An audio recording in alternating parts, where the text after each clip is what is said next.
در خیابان کارگر، خیابان انقلاب و میدان انقلاب فروشگاه‌های زیادی هست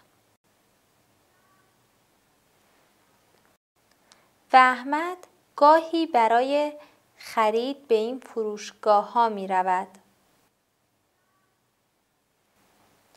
در خیابان کارگر، خیابان انقلاب و میدان انقلاب فروشگاه‌های زیادی هست و احمد گاهی برای خرید به این فروشگاه‌ها می رود.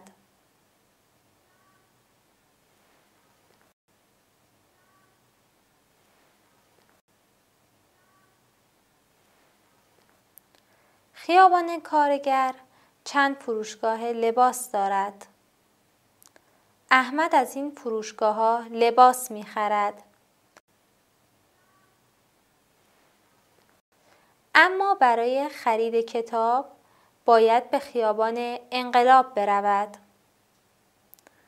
احمد خرید کردن و فارسی صحبت کردن با فروشنده ها را دوست دارد.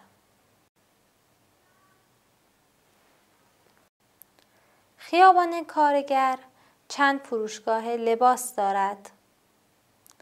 احمد از این فروشگاه‌ها لباس می‌خرد. اما برای خرید کتاب باید به خیابان انقلاب برود. احمد خرید کردن و فارسی صحبت کردن با فروشنده ها را دوست دارد.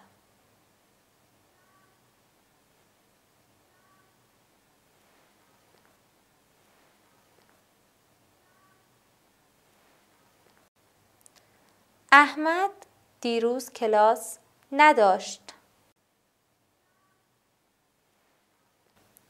به میدان انقلاب رفت تا 1 ساعت بخرد.